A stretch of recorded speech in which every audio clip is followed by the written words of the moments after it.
I put in a rule that because the minor hockey league got to be like the toughest team always won because they could bring down big tough guys, and I hate using the word goon, but back in my day when we played, they had some tough guys, but those guys could play. They just couldn't fight, and hockey got to that point. And I put a rule in that if a player got suspended, he didn't get replaced. You played a man short. If you had 2 guys suspended, you had 2 men short. If the coach let somebody off the bench to get in a bench clearing brawl, the coach got suspended, and you couldn't put anybody in for the coach. And I think that, because if you look at all those other leagues that folded, and the NHL said, we'll never send our young kids down to you, our officials or our players, to get beat up every night. And so I put that rule in, and then the 8 years that I run the league, plus a couple of years even after Rick Adams took over, he kept that same rule in. And I think that was a big plus for the ECHL, that you knew because when Winston-Salem won the first Riley Cup, they had 3 guys sitting in the stands for suspensions and beat Johnstown in Johnstown 7-4 in the 7th game of the Riley Cup playoffs that year. And I think, to me, that was one of the pluses that made this league stable. And we got the NHL backing us. They said, yeah, hey, we see what you're doing. We can send our officials. Then you had Brophy, Brubaker, yeah, and that wingnut in Nashville. McSorley. Archie Henderson. You had Archie. Yeah. That's what you had to do second. Oh, yeah. That was fun. We had some tough coaches back in those days. Guys that played tough hockey in their days. So we never bored anybody. No, there was no boring nights in the ECHL. We had boring games. There was a void there for something exciting. We weren't competing with the ESPNs of the world or the other things people could do. So there was so much competition now for entertainment dollars. We didn't have that then. It wasn't the internet. It was just great timing on our part. Yeah, I thought, Bill, when I helped form the league, that it was the right time for hockey to come back, because there was a lot of cities, the Charlottes, the Greensboros, the Nashvilles, and then they had lost hockey. Minor league hockey was on a down. At one time, I don't know how many leagues there were back in the minor league days, but they had all folded. And when we formed the ECHL, there was the IHL and the American League. There was no Western League or Central League, or So I think it just happened.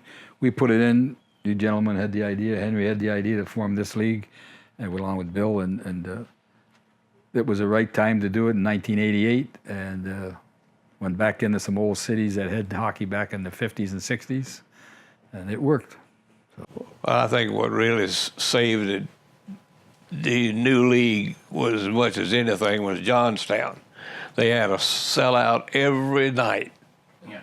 And if you could have seen the people, there was nowhere to park that building up there. You had to walk down the main street to get there. And at about game time, it was funny. It looked like a parade going to the Coliseum. Well, I think what helped us too, that after the league was going, that we went back to old cities that had the old Eastern Hockey League, like the Greensboros and the Nashvilles and the Hampton Roads and Norfolks, and they had hockey, but hockey sort of dwindled there back in their, I'm going to say in the early 80s, late 70s, early 80s. Hockey, especially minor league hockey, sort of started falling apart. It wasn't, the IHL was pretty well on its way out. American League was just, they weren't that many teams were left in their leagues. And I think the South was ready for hockey, because it had hockey for quite a few years back in the late 50s and early 60s. Yeah, so we go from 5, going like this, and then we go Nashville, Greensboro, Hampton. Bam, bam, bam. Yeah. That was a trifecta. That was huge. But you got to think of the season now of NHL. There used to be ECHL, Columbus, Nashville. Sure. So they, honestly, I think the ECHL laid the groundwork for NHL teams to go in some of these cities. For sure. No doubt about it. Well, Bettman told me that there back when, up in Philadelphia, when I was at the Lester Patrick Award, he said that the ECHL helped build the Florida teams, put hockey in the South, and ended up the NHL went into Tampa Bay and Fort Lauderdale. Well, the NHL team that in Nashville now, we had a whole lot to do with that. Well, we didn't play in quite as nice a building. No.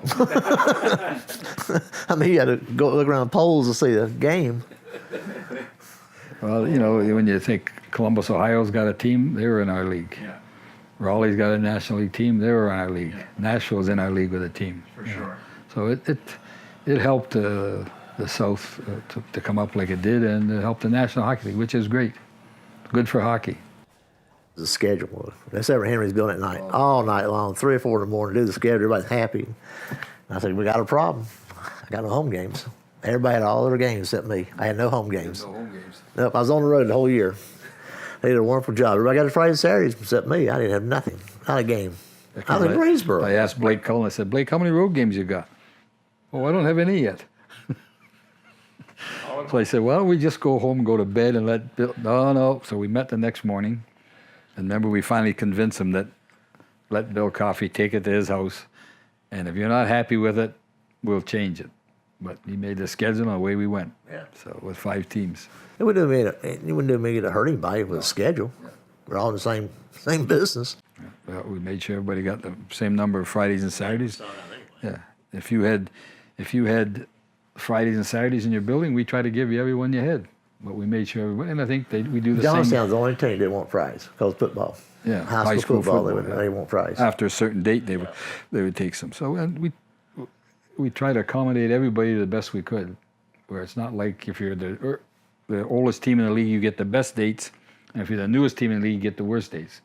We never ever did that. We said, hey, everybody, if you got 20 Fridays and Saturdays in your building, we'll try to get you 18 of them or 17 or whatever we can get you.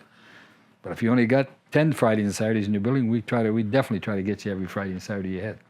I remember I came home, I was in Greensboro, and I told my wife, they had a Desert Storm wars going on. I told my wife, I said, I bet Lee Greenwood ever sing God Bless You. I said, oh yeah, right.